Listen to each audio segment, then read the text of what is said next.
आप सभी का स्वागत है। मैं हूं सुमित और लगातार दूसरा दिन, जबकि कल की बाजार में एक बढ़िया तेजी सेकेंड हाफ के अंदर आई थी। आज भी मार्केट्स में थोड़ा सा रिबाउंड जरूर देखने को मिला इंडेक्स लेवल पे एटलीस्ट, लेकिन आज भी सुबह से लेकर शाम तक एक ही चीज बड़ी क्रूशियल रही कि मिड कैप स्मॉल कैप आज भी पार्टिसिपेट करते हुए दिखाई पड़ रहे थे।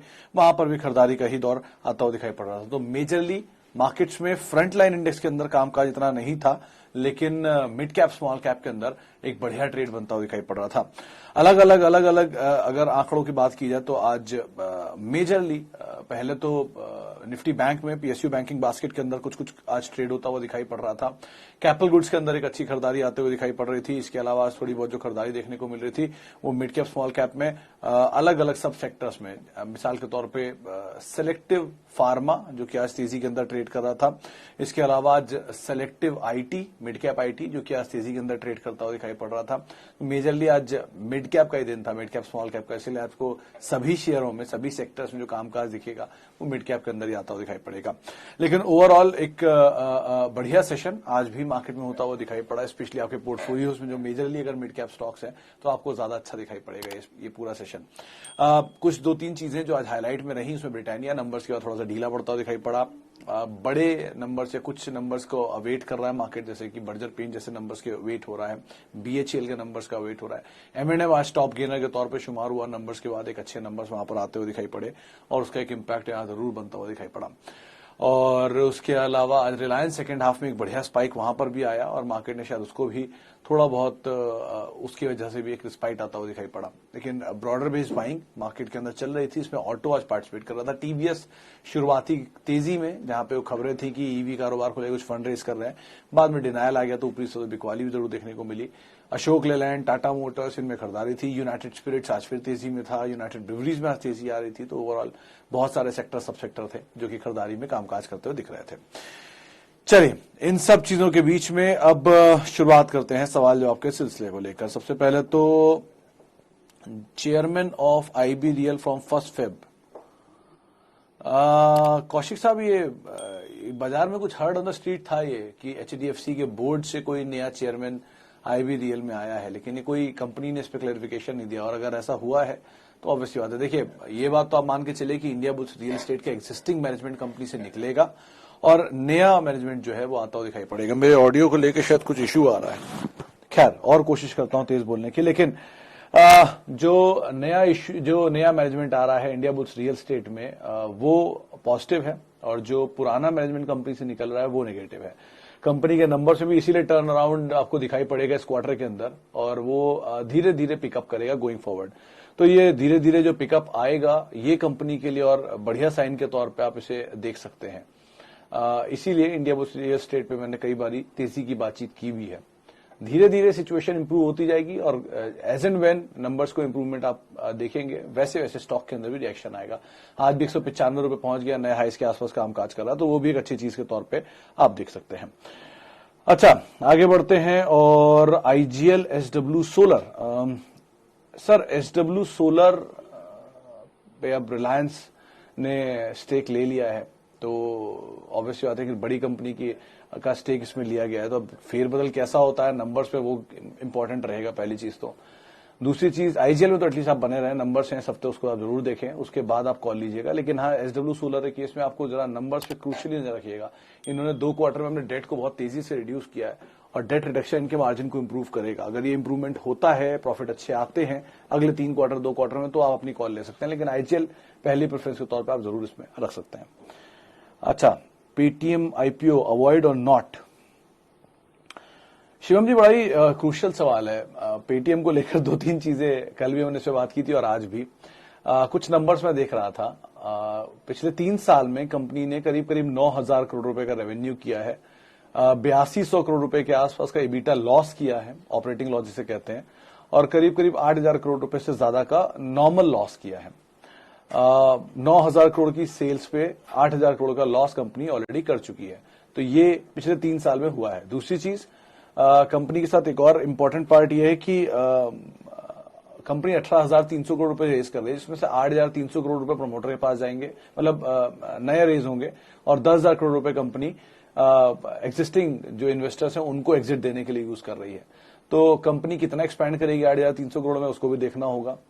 एक पार्ट ये है, और बहुत बड़ा साइज है इस कंपनी के आईपीओ का। इतनी बड़े आईपीओ में अगर सब्सक्रिप्शन मिलता है या इतनी बड़ी तेजी मिलती है, 2150 रुपए के आसपास का अपर प्राइस बैंड है, जो कि 1 रुपए की फेस वैल्यू का शेयर है। 10 रुपए की फेस वैल्यू पे से आप रखेंगे तो 21,000 रुपए का शेयर है।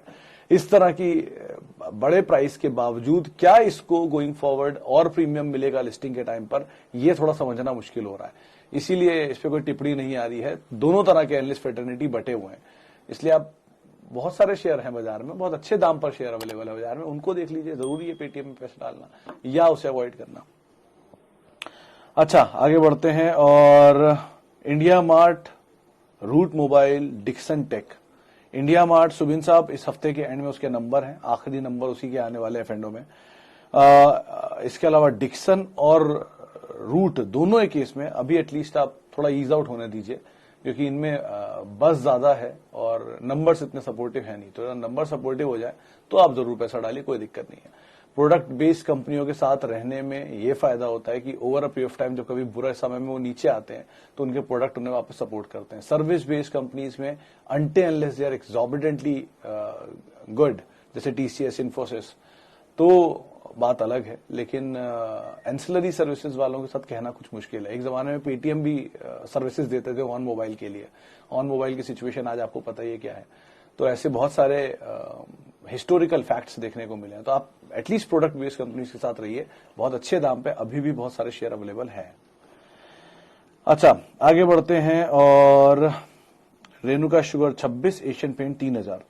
विवेक साहब, एशियन पेंट नीचे मिले और खरीदारी कर सकते हैं, जो भी आया भी था हाल में। नंबर जब इसके आए थे खराब एक क्वार्टर के, तो 2800 की रेंज में मैंने देखा था, तो वो एक अच्छा साइन है, वहां आप खरीदारी कर सकते हैं। रेणुका में आप कुछ मत खरीदारी करिए, बस बने रहिए। तेजी निकलती है, पैसे ठीक ठाक बनते हैं तो आप निकल जाए, ज्यादा बेटर रहेगा।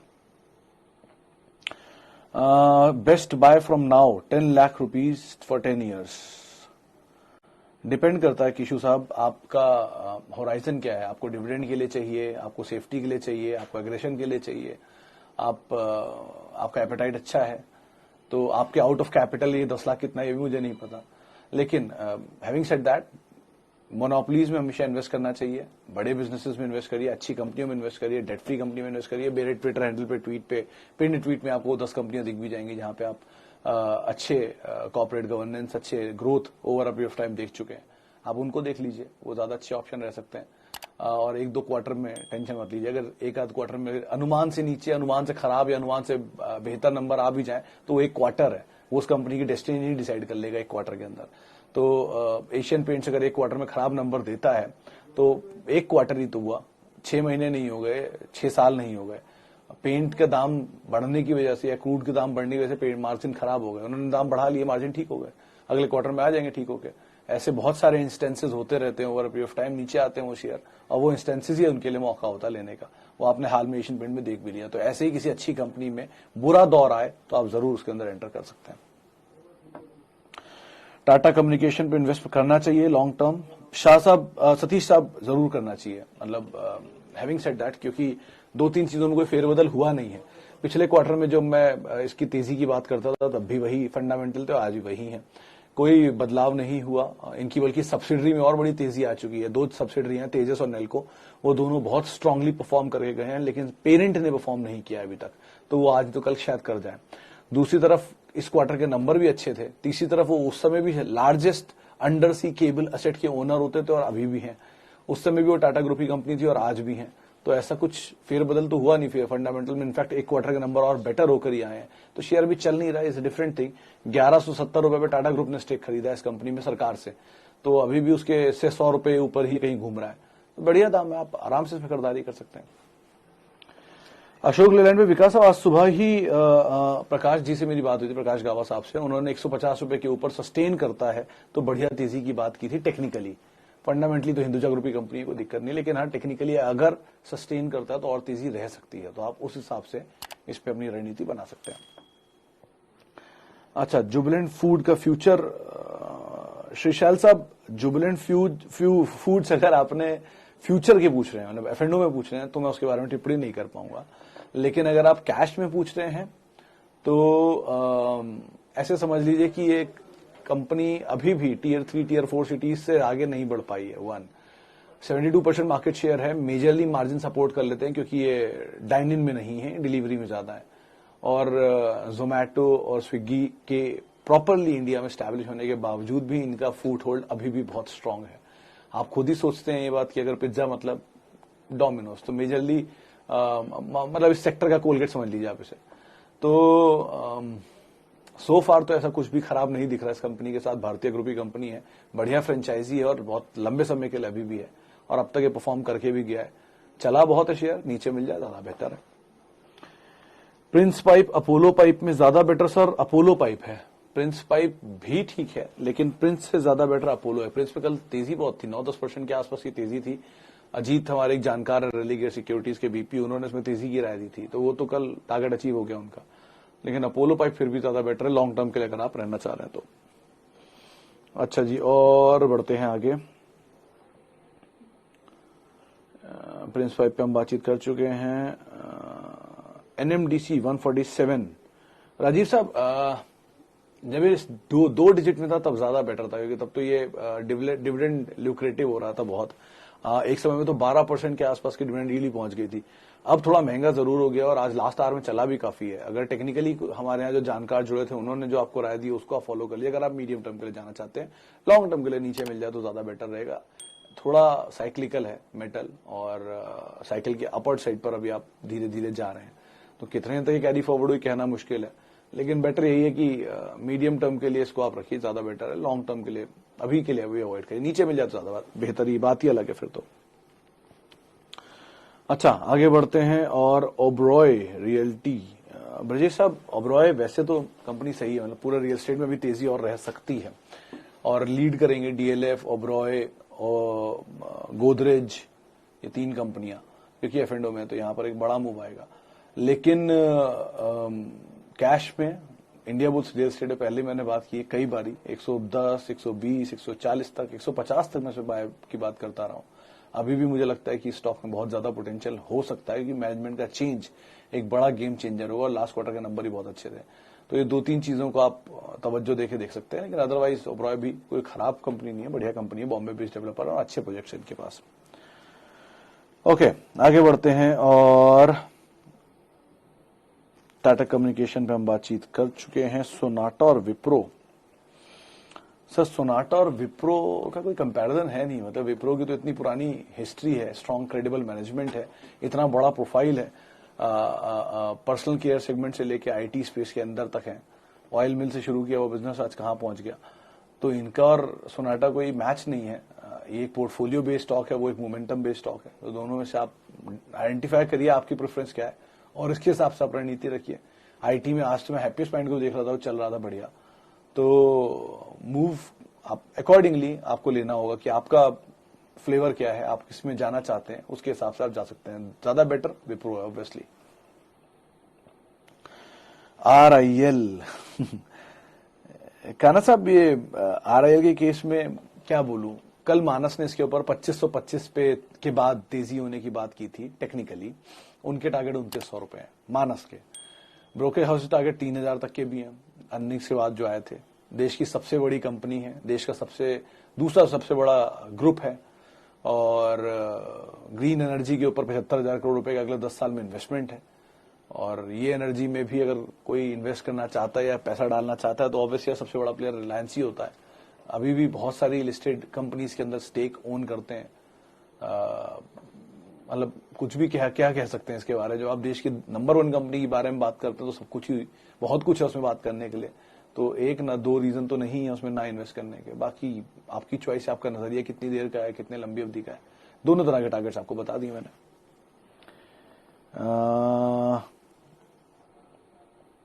विवेक साहब, ये मेरे पिन ट्वीट में, यानी कि सबसे ऊपर जो ट्वीट आता है वही है जिसमें लिखा हुआ है कि दिवाली से लेकर इस दिवाली तक, बहुत लंबी सूची है जो ये मेंशन कर रही है कि पिछले 12 साल में या 11 साल में ये वो स्टॉक है जिन्होंने बहुत जोरदार रिटर्न दिया, और उनकी प्रॉफिटेबिलिटी ग्रोथ मैक्सिमम 15 से 20% होती है। आपको हमेशा पोर्टफोलियो में वो स्टॉक रखने हैं अपने कोर पोर्टफोलियो में जिनमें सालाना 20% भी रिटर्न मिले ना, तो बहुत है। क्योंकि आप ये एक साथ चलने वाले 100% शेयर, या एक साथ एक तरफा रैली दिखाने वाले एक साथ एक तरफा नीचे की तरफ भी रैली दिखा सकते हैं। लेकिन जो हर साल स्टेबल 20% चल रहा है वो हर साल स्लोली 20% स्टेबल चलते रहेंगे। कोई भी जाइंट्स उठा लीजिए, एशियन पेंट्स, पीडीलाइट, एचयूएल, बर्जर, से HDFC bank, TCS, Infosys, Reliance, ये सब वो हैं जो हर साल स्टेबल रिटर्न देते हैं। ना ये बहुत ज्यादा तेज भागते हैं ना बहुत ज्यादा तेज टूटते हैं, एक अवधि के अंदर चलते रहेंगे and over a period of time आपके पोर्टफोलियो को मल्टीपल गेन देके बहुत बड़ा बना देंगे। तो उस हिसाब से आप इनको सोचिए, इस तरह के स्टॉक्स में रहिए। टाइटन, कोलगेट, वोल्टास, ऐसे बहुत सारे नाम हैं जो 20% साल की ग्रोथ देते हैं और over a period of time देते हैं। इनफैक्ट एशियन पेंट की तो हिस्ट्री मैंने चेक की हुई है, 27 साल में सिर्फ 3 साल ऐसे रहे हैं जिसमें वो नेगेटिव ग्रोथ देकर गया है, 27 साल में, वरना उसकी हिस्ट्री में हमेशा पॉजिटिव ही रिटर्न रहा है और ऑन एन एवरेज उसका रिटर्न जो आता है वो 27 से 28% के आसपास आता है पूरे इस 20-22 साल की हिस्ट्री के अंदर। तो ऐसी कंपनियों में आराम से आप पोर्टफोलियो का हिस्सा बना के बढ़िया रखिए। अमन साहब, अतुल अच्छी कंपनी है, इसमें कोई बुराई नहीं है, बढ़िया कंपनी है और बहुत सारी चीजें इसके साथ क्रूशियल है। लाल भाई ग्रुप की कंपनी पहली चीज, केमिकल स्पेस की दिग्गज कंपनी दूसरी चीज, अतुल जो गुजरात में एक जगह है वहां पर इनका प्लांट है, बहुत बढ़िया प्लांट, एक लार्जेस्ट, मतलब दो इसका रिलेवेंस नहीं है लेकिन लार्जेस्ट खजूर की एक्सपोर्टर है ये इंडिया की। ये एक जमाने में फाइजर और नोवार्टिस के लिए मास्टर फ्रेंचाइजीज ओन करते थे उनके डिस्ट्रीब्यूशन को लेकर गुजरात में, इसीलिए फाइजर का 1.5% स्टेक आज भी है इनके पास और नोवार्टिस में अभी शायद 3% स्टेक इनके पास है। एक अच्छा डिविडेंड यील्ड भी वहां से, डिविडेंड इनकम भी इनको वहां से आती है, इसलिए इनका कोर ऑपरेटिंग प्रॉफिट के साथ साथ अदर इनकम का हेड भी बहुत अच्छा चलता है।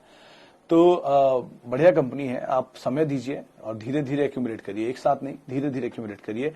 मैं मतलब 1,500 से इस कंपनी को देख रहा हूं, आज 4 डिजिट की तरफ आ चुका है, तो क्या बोलूं, आप आराम से इसको 5 डिजिट की तरफ आपको आ चुका है, तो होल्ड करिए, आराम से लो लेवल पे ऐड कर सकते हैं।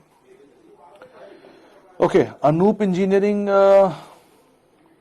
शुभजीत साहब, ये अतुल जिसके मैं बात कर रहा था इन्हीं की एक इंजीनियरिंग आर्म है अनूप इंजीनियरिंग, ये अरविंद लाल भाई ग्रुप की ही। फिर एक और इनकी एक लिस्टेड कंपनी और होती थी, उसका भी नाम मैं भूल रहा हूं, लेकिन बेटर यही है कि आप तेजी में निकले, इन दोनों को भी अवॉइड करें, वो ज्यादा बेटर है। बहुत अच्छे अच्छे ऑप्शन है मार्केट में जो क्लियर विजिबल ऑप्शंस हैं जिनमें आप आराम से जा सकते हैं। आपको बहुत मिड कैप ढूंढने की या बहुत कोर लो वॉल्यूम वाले स्मॉल कैप ढूंढने की जरूरत नहीं है, आराम से आप क्लीन कंपनीज में जाइए सो फार, जहां बढ़िया पैसा बन भी सकता है। झटके दे रहा है रिजल्ट्स के बाद मार्केट, और वो झटकों का इस्तेमाल करिए नीचे एक्यूमुलेट करने के लिए अच्छी कंपनियों को। चलिए, फिलहाल अब इतने सवालों को शामिल करूंगा, टाइम हो गया पूरा, प्रोड्यूसर जो डायरेक्टर साहब है वो कह रहे हैं कि समय पूरा हो चुका है। इसी नोट के साथ अब मार्केट पंचनामा को समेटेंगे, आपसे अब फिर मुलाकात होगी कल, और तब तक के लिए आप ध्यान से संभल कर मार्केट्स में ट्रेड करिएगा। बढ़िया ऑप्शंस अभी भी मार्केट में हैं जहां पर बाजार तेजी में है, mid cap small cap at least. और आप मेरे साथ जुड़ सकते हैं @सुमित रिसर्च, मेरा ट्विटर हैंडल है।